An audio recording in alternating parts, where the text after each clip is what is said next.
How can Romanization practices reflect libraries' diversity, equity, and inclusion efforts? Romanization is a process of putting text of non-Roman script into Roman alphabets by means of transliteration and transcription. It has been considered the primary method to describe content of non-Roman script in North American libraries.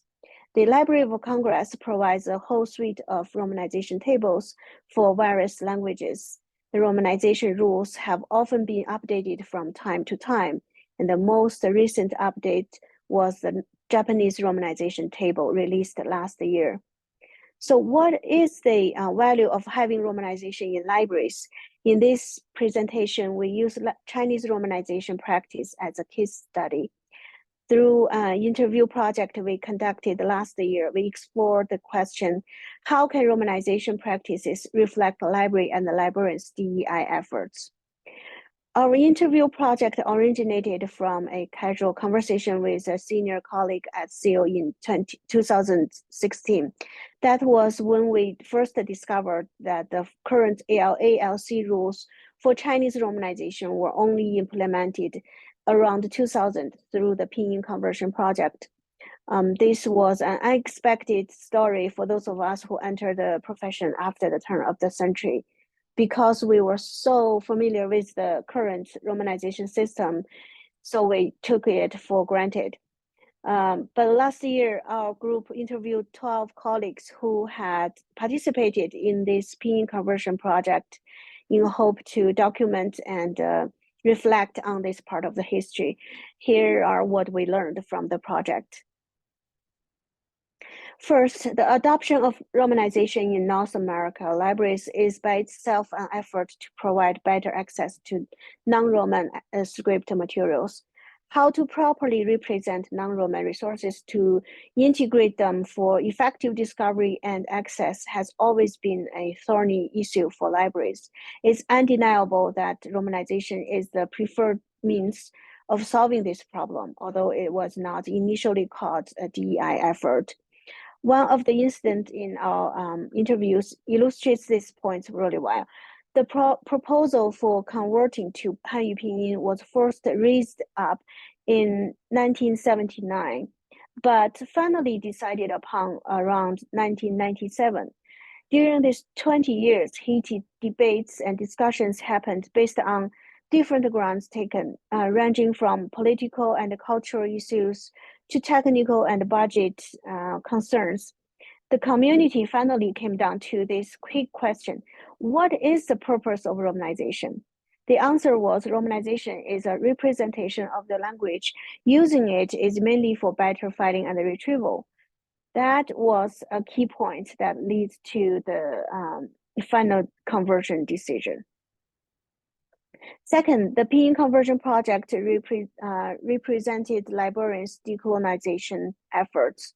In recent years, the decolonization of higher ed has strongly called for policies and strategies to critically examine, analyze, and use resources in libraries and archives that were once considered vernacular. It's well known that our East Asian libraries during the pre-colonial period and later on have acquired important cultural assets and legacies of people and local communities of Asian countries. These treasures are hidden from view due to their vernacular nature. Further analysis and use in decolonization lenses become possible only when these resources are discoverable through cataloging and description, finding aids, and linked data. Third, pinyin conversion project itself strengthens the professional community of East Asian libraries. The project is one of the largest professional projects of East Asian libraries community. It involved and impacted all East Asian libraries in North America. Following this project, emerged a stronger East Asian library network with strengthened connections and professional network at all levels. Our community has found our own unique voice and made it heard across the wider North American library system. In this sense, the pinyin conversion project is unprecedented in helping promote the professional identity and pursuit of East Asian library as a specialized group inside the North America library system. Last but not least, inviting public libraries participation. LC academic libraries, RLG, and OCLC and SEAL were the major players in the pinyin conversion project. But we also see active participations from public libraries and librarians. As you know, many large public libraries are now actively acquiring East Asian language materials.